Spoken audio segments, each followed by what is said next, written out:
We are raised in a culture where we are supposed to never give up or never quit on anything. But the reality about entrepreneurs is that we do quit on some of the things that we pursue, and that is entirely okay. So yes, it is true, we do, but the reason that entrepreneurs quit is for the betterment of themselves and for the ability for them to better communicate and provide more value to their audiences. So maybe there's a better method available than the one you are currently using. So you have to ditch the method you are currently using to adopt the better option. Maybe you start a new project, you have to scrap the old one because it's not working for you very well. So you decide to create this new project in hopes that it will be better. One of the things that Steve Jobs said about Apple is that he was happy about all the products that Apple was able to create, but he was just as happy about all of the things that Apple said no to, because saying no meant they were able to focus all of their attention on creating the products that you and I use today. And also, maybe you encounter a better opportunity than what you are currently doing. So maybe you see that you aren't getting much results with what you're currently doing, and you see all these other people are exploring this new opportunity that yields better results. Maybe you go after that. You ditch the one thing that wasn't giving you any results. You go to a new opportunity, then all of a sudden you're getting results. Now, that doesn't mean to chase every single shiny object you see, but in some cases, there may be a shift in which you see a better opportunity available than the opportunity that you are currently going after. So I know this may come as a shock because of the culture we are raised in which quitting is never an option. But my question to you is, if you know it won't work, would you continue? So the runner who's running injured, for instance, you're not going to get better by continue running. You're going to get better by taking a few days off, and it's entirely okay to do so. And another thing, for instance, writing a book that you know you can't finish. One of the first books I wrote about business was this 3,000 word book that I wanted to turn into 10,000 words, but I stopped because I had no idea what I was thinking about when I first thought of this book idea, and it was becoming a struggle to write, and I knew I couldn't do it. So instead of pushing through, I just gave up then so I wouldn't have to have wasted any more time towards that book. And that's what allowed me to focus on other book ideas and other training course ideas and have the products that I have now. So it's better to stop now at something that you know you cannot do than it is to stop later.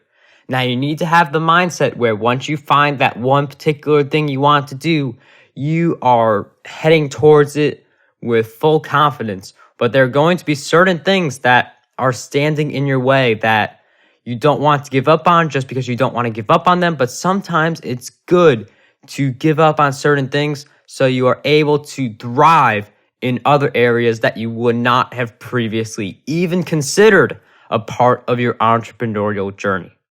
So one of the more challenging ways of quitting as an entrepreneur is the new opportunity, because you have no idea where this opportunity is going to lead, and you're not sure if you want to give up what you currently have. So this is one of the most challenging reasons to give up in one area so you can pursue another area with more intensity. So what you want to do when a new opportunity comes up is you want to assess it, take a lot of time to assess it so that you know you're making the right decision. And before you decide to go to a new opportunity or not, and then basically make a choice between the two, is ask yourself, can outsourcing fix the problem? Can you use outsourcing to save a lot of time for yourself in this new opportunity? Or can you use outsourcing to lighten the workload off of your shoulders so you can pursue both the new opportunity and the opportunity you are currently pursuing? And finally, if nothing else works and it's either the new opportunity or the one you're currently pursuing, then what does your gut tell you?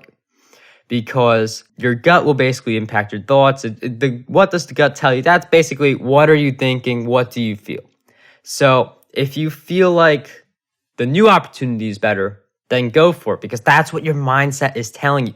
Your mindset saying that the new opportunity is better is also your mindset saying the opportunity you are currently pursuing is not as good. I'm not going to be as good if I pursue this opportunity I'm currently pursuing. I should be pursuing the new opportunity.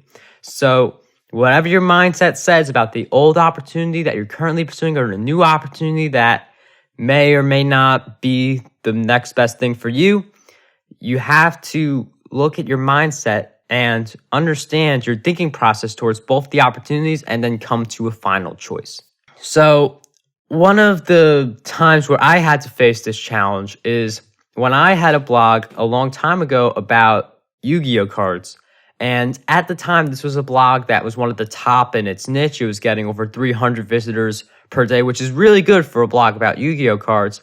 But the reason that I made the shift is because as much as I liked to write about them at the time, I saw digital marketing as something that I knew I had to pursue it. It was just a feeling.